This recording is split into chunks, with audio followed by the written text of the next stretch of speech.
चलिए दोस्तों, स्वागत है आप सभी का वर्ल्ड अफेयर चैनल पर। स्टार्ट करते हैं अपने आज के करंट अफेयर डेली बेसिस पे। यहाँ पर आप quick point organiser, special day, MCQ day, news of the day and PYQs पढ़ सकते हैं।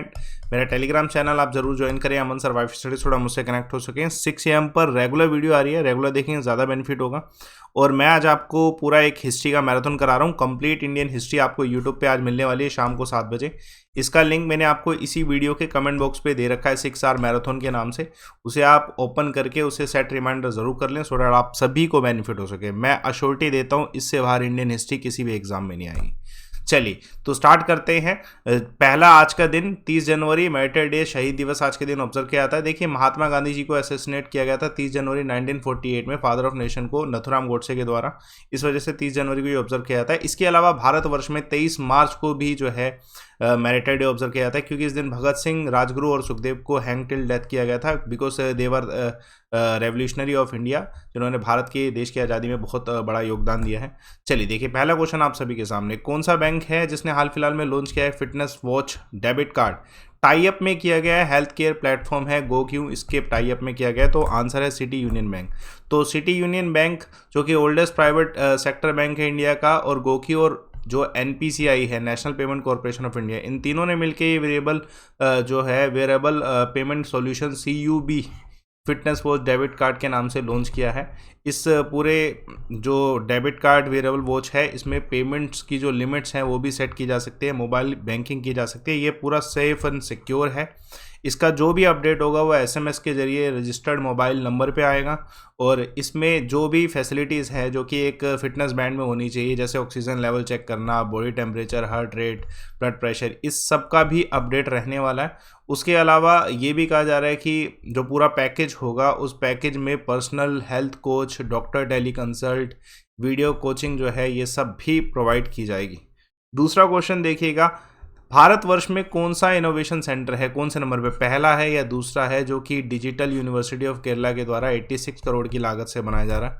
तो ये फर्स्ट इंडिया का इनोवेशन सेंटर है ग्राफीन के लिए।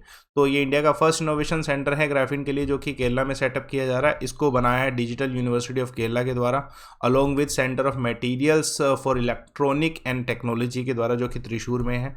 इन्वेस्टमेंट पूरा जो है 86 करोड़ के आसपास का है। टाटा स्टील लिमिटेड ने इसमें इंडस्ट्रियल पार्टनर की तरह काम किया है, जो मतलब इंडस्ट्री सेटअप करेगा पूरा। और उसके अलावा इससे जो है जितने भी मैन पावर, जितने डॉक्टर्स हैं, मास्टर्स के स्टूडेंट्स हैं, उन सभी को रिसर्च करने का ज़्यादा मौका मिलेगा डेफिनेटली। इससे कोलैबोरेशन इसमें किसका है? नेशनल ग्राफीन इंस्टीट्यूट का, यूनिवर्सिटी ऑफ मैनचेस्टर का, और अदर इंडस्ट्रियल पार्टनर जैसे एग्जाम्पल का टाटा है। ठीक है, तो पूरा ही इंडिया का first graphene R&D incubation centre है पूरे इंडिया में। महत्वपूर्ण सवाल। चलिए दूसरा, एक और सवाल देखिए, drug control journal of India जो है, इन्होंने हाल फिलहाल में ट्रायल कौन सी कंपनी के नेसल वैक्सीन का अप्रूव किया है? तो ये किसका है? भारत बायोटेक का है। देखिए, एक तरीके से थर्ड जो है वैक्सीन होगी, एक तरीके से कह सकते हैं, कोविड-19 में। तो drug control of journal of India के द्वारा ये भारत बायोटेक का जो है नेसल वैक्सीन ट्रायल को अप्रूव किया गया है। अभी जो ये ट्रायल है, ये 900 जो है पीपल उन पर हुआ है, और ये अब थर्ड डोज की तरह काम करेगा। बस इसका ट्रायल अभी कंफर्म करना बाकी है। थर्ड ट्रायल जो है इसका कंफर्म करना बाकी है, जिसको सबमिट कर देंगे फेज 3 के लिए। अगर ये पॉसिबल हो पाता है तो ये थर्ड डोज की तरह काम करेगा। देखिए, ये जो भारत बायोटेक ने ये नेसल वैक्सीन बनाया है, BBV154 है। ये एक तरीके से जितना भी नोज इन्फेक्शन होता है, देखिए कोरोना वायरस जो है नोज से ज़्यादा इम्पेक्ट करता है, तो ये हमारे नोज के लिए ही बनाया गया है कि इस वैक्सीन के थ्रू जो है कोरोना वायरस को जो है ट्रांसमिट होने से रोका जा सकता है। उम्मीद है ये थर्ड फेज़ जो है क्लियर हो, और इस फेज़ के क्लियर होने के बाद इम्यूनाइजेशन कैंपेन जो है ज़्यादा अच्छी हो पाएगी। चलिए देखते हैं एक और क्वेश्चन आप सभी के सामने, कौन सी स्टेट गवर्नमेंट है जिसने अनाउंस किया है कि एक ऑर्डिनेंस के थ्रू ये लोक आयुक्त की पावर को जो है थोड़ा सा कम कर रहे हैं? ठीक है, तो ये गवर्नमेंट ऑफ केरला के द्वारा किया गया है। गवर्नमेंट ऑफ केरला ने अनाउंस किया है थ्रू ऑर्डिनेंस कि ये अमेंड कर रहे हैं केरला लोक आयुक्त एक्ट टू डाइल्यूट द लोक आयुक्त पावर। ये आप देख सकते हैं कि लोक आयुक्त की पावर को थोड़ा सा मिनिमाइज करने की कोशिश की गई। ये रिकमेंडेशन जो है स्टेट गवर्नमेंट को दी गई थी। अब इसमें एक इनका स्टेटमेंट ये है स्टेट गवर्नमेंट का कि 22 साल हो गए हैं हमें एक अनकॉन्स्टिट्यूशनल तरीके से जो है लोक आयुक्त को काम करते हुए, तो इनकी फंडामेंटल इंडिया का जो कॉन्स्टिट्यूशनल है कॉन्स्टिट्यूशन है उसके अगेंस्ट है इनकी कुछ पावर, तो उसको डिमोनाइज करने की ज़रूरत है। तो ऐसा स्टेटमेंट है, देखते हैं आगे क्या क्या होता है। चलिए देखिए महत्वपूर्ण सवाल आप सभी के सामने। फेमस फॉर्मर कैप्टन थे किस खेल के? चरणजीत सिंह, जिनका निधन हाल फिलहाल में 92 की एज में हुआ है। तो हॉकी के फेमस खिलाड़ी थे। देखिए ये इन्होंने इंडिया को 2 बार ओलंपिक्स में रिप्रेजेंट किया है और जीते भी हैं। तो पहला इनका रिप्रेजेंटेशन 1964 टोक्यो गेम्स में था जहां पे पाकिस्तान को इंडिया ने हराया था, और दूसरा इनका रिप्रेजेंटेशन जो है 1960 ओलंपिक गेम जो रोम में हुई थी। तो इम्पोर्टेंट है, इनका जन्म 20 नवंबर 1929 में हुआ, ठीक है। और ये एलुमनी रह चुके हैं ब्राउन कैम्ब्रिज स्कूल देहरादून के और पंजाब यूनिवर्सिटी के। इनका जो इंटरनेशनल हॉकी करियर था उसके बाद इन्होंने एज अ डायरेक्टर काम किया है physical education department Himachal Pradesh university Shimla में। चलिए देखिए महत्वपूर्ण सवाल, कौन सी देश की ये एक प्रसिद्ध कथकली डांसर थी, ठीक है, मेलिना सेल्विन, जिनका निधन हुआ है। ये फ्रेंच बोर्न थी और किस देश से बिलोंग करती थी? इटली से। तो आप देख सकते हैं कि हमारा कथकली डांस जो है विश्व में प्रख्यात है, जो लोग बाहर से भी इसको कला को सीख रहे हैं। तो ये Italy born famous French Kathakali dancer थी मेलिना सेल्विन, जिनका हाल फिलहाल में निधन हुआ है। इन्होंने जो है केरला में आके कथकली की पूरी ट्रेनिंग ली थी, उसके बाद एक सेंट्रल मंडप स्टाइल जो है पेरिस में ओपन किया था, और इनको जो है भारत सरकार के द्वारा 2019 में पद्मश्री से भी अवार्ड दिया गया था कि इन्होंने इंडिया के क्लासिकल डांस को वेस्ट में प्रमोट किया है। तो इन्होंने जो है 84 ईयर हुए इनको डांस करते को, तो मतलब ये ट्रेनिंग्स भी प्रोवाइड किए हैं इन्होंने बहुत सारे जो है एक्सपर्ट्स। इनका जन्म जो है मिलान इटली में 1938 में हुआ था। महत्वपूर्ण सवाल, कौन सा टाइगर रिजर्व है जिसे हाल फिलहाल में T/2 अवार्ड जो है मिला है? तो आंसर है सत्यमंगलम टाइगर रिजर्व। इसके अलावा नेपाल के एक टाइगर रिजर्व को मिला है। तो चलिए जानते हैं इसके बारे में। सत्यमंगलम टाइगर रिजर्व जो है इरोड डिस्ट्रिक्ट तमिलनाडु में लोकेटेड है। ये टाइगर पॉपुलेशन यहाँ पे 80 करी है सिंस जो है 2010, तो इस वजह से ये अवार्ड मिला है। T/2 अवार्ड जो है उन्हें मिलता है जो अपनी पॉपुलेशन को डबल कर पाते हैं। तो ये सत्यमंगलम टाइगर जो है इन्होंने अपनी पॉपुलेशन को 80 किया है, इतने स्क्वायर फीट में ये पूरा कैंपस है। उसके अलावा नेपाल का एक बर्दिया नेशनल पार्क है, इसे भी जो है ये T/2 अवार्ड मिला है, to double the tiger population since 2010। ये अवार्ड किसके द्वारा दिया जाता है? World Wildlife Fund for Nature जो है इनके द्वारा दिया जाता है, in along with Conservation Assured Tiger Standards. तो इम्पोर्टेंट है, ये स्टार्ट किसके द्वारा किया गया था? 2010 में जो है 13 टाइगर कंट्रीज़ के द्वारा स्टार्ट किया गया था कि जितना टाइगर पॉपुलेशन डिक्लाइन हो रहा है उसको रिवर्स करने की ज़रूरत है और टाइगर पॉपुलेशन को इंक्रीज़ करने की ज़रूरत है।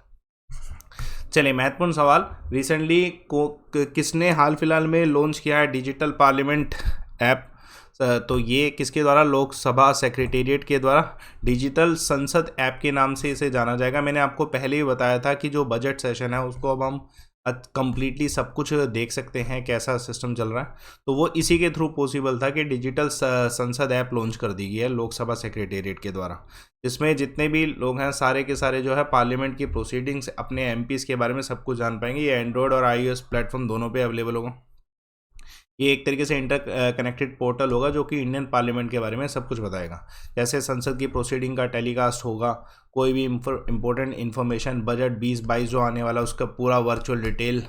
उसके अलावा जितने भी मेंबर ऑफ पार्लियामेंट्स हैं उनका जो, जैसे अगर वो किसी बिल को लाते हैं तो उनका नोटिस, हाउस बुलेटिन, सब कुछ जो है इसी ऐप पे अवेलेबल होने वाला है, यानी कि हमारी संसद भी अब डिजिटल हो चुकी है। चलिए देखिए महत्वपूर्ण सवाल, देखिए मैंने आपको इससे पहले एक सवाल बताया था कि एयर इंडिया के एक इंटरिम हेड बनाए गए, लेकिन अब गवर्नमेंट ऑफ इंडिया ने ऑफिशियली हैंड ओवर कर दिया एयर इंडिया के से डेफिनेटली टाटा ग्रुप्स को। तो ये अब पॉसिबल हुआ है कि कंप्लीटली हैंड ओवर कर दिया है एयर इंडिया को। आप सभी जानते हैं कि 18,000 करोड़ में टोटल वैल्यू में जो है एयर इंडिया को खरीदा गया। ये एयर इंडिया जो है गवर्नमेंट का सबसे बड़ा डिसइन्वेस्टमेंट कह सकते हैं, 100% डिसइन्वेस्टमेंट किया है गवर्नमेंट ने और टाटा सन्स को सब कुछ दे दिया वापस। तो ये अनाउंसमेंट अब की गई है। आप सभी जानते हैं कि एयर इंडिया इतने घाटे में चल रहा था कि 27 करोड़ का टैक्स पेयर मनी का लॉस जो है एयर इंडिया कर रहा था उस समय। तो डेफिनेटली ये एक अच्छा इनिशिएटिव रहा डिसइन्वेस्टमेंट करके कि टाटा इसे संभाल ले तो ज़्यादा बेहतर रहेगा। चलिए देखिए, महत्वपूर्ण सवाल, रिसेंटली कौन सी कंट्री है जिसके डेडलियर कोविड वेरिएंट पाया गया है? तो ये साउथ अफ्रीका में पाया गया है। आपने सुना होगा नियोकोव के बारे में। तो नियोकोव रिलेटेड है मिडल ईस्ट रेस्पिरेटरी सिंड्रोम से, जो कि बहुत ज़्यादा लीथल माना जा रहा है। वर्ल्ड हेल्थ ऑर्गेनाइजेशन ने भी कहा है कि नियोकोन पे और स्टडी करना ज़रूरी है। ये न्यू के नाम से तो लिखा हुआ है, लेकिन इट्स नॉट डेट न्यू। ये बहुत पहले से डिस्कवर किया जा चुका था, लेकिन इसके ऊपर कोई स्टडी नहीं हुई थी। लेकिन अभी एक चाइना के साइंटिस्ट थे वुहान से, उनके द्वारा एक स्टेटमेंट दिया गया है कि ये बहुत ज़्यादा म्यूटेट कर रहा है और ह्यूमंस को बहुत ज़्यादा इम्पैक्ट कर सकता है और लीथल हो सकता है। कोविड-19 की जो कोरोना वायरस की कैटेगरी में जो है ये नियोकोव जो है, इस पे फोकस अब करना ज़रूरी है कि इसकी म्यूटेशन से इंसान को ज़्यादा फायदा नुकसान ना हो। चलिए, रिसेंटली कौन से क्रिकेटर हैं जिनको 3.5 साल के लिए बैन कर दिया गया है? तो आंसर है इस क्वेश्चन का ब्रेंडन टेलर। तो इंटरनेशनल क्रिकेट काउंसिल ने जो जिम्बाब्वे के फॉर्मर कैप्टन है ब्रेंडन टेलर, उनको 3.5 साल के पूरे ऑल फॉर्मेट से जो है बैन किया गया है due to some sport fixing. देखिए, इनका स्टेटमेंट ये है कि इन्होंने पहले सोशल मीडिया पे हाल फिलहाल में स्पोर्ट फिक्सिंग के प्लॉट्स जो है उनका डिटेल दिया, लेकिन ये अब इनका स्टेटमेंट ये आया है कि इन्होंने किसी तरीके की स्पोर्ट्स फिक्सिंग करी नहीं है, लेकिन उसकी डिटेल जो है आईसीसी को प्रोवाइड नहीं की। इसी का इन्हें गिल्ट भी रहा और इसके लिए रिहेबिलिटेशन सेंटर में भी जा रहे हैं, लेकिन आईसीसी ने इन्हें जो है बैन किया 3.5 साल के लिए। चलिए, कौन सी स्टेट है जो अब एक्स्ट्रा बोरिंग कर सकती है 7,309 करोड़ का?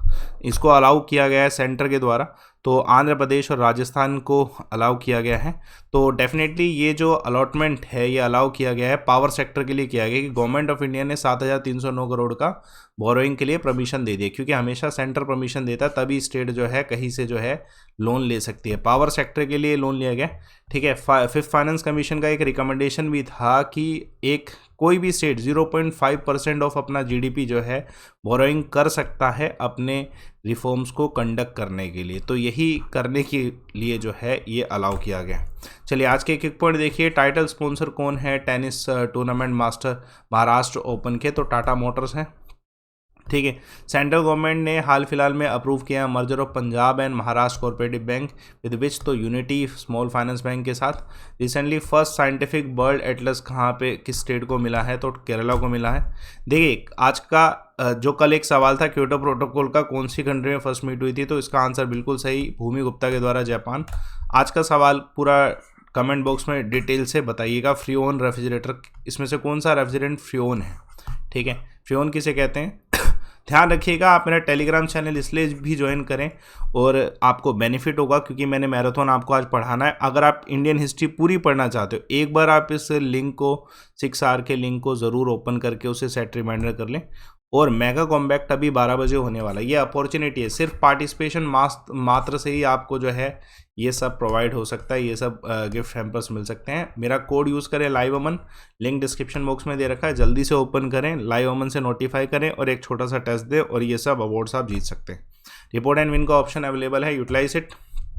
कोर्सेज लाइव हैं, लाइव अमन कोड यूज़ करें और किसी भी एग्जाम की तैयारी करनी है आप कोड को यूज़ करके लाइव अमन यूटिलाइज करके फीस को कम कर सकते हैं और जुड़ सकते हैं मेरे साथ। सेशन को लाइक करें, शेयर करें, चैनल को सब्सक्राइब करें। Thanks a lot for watching.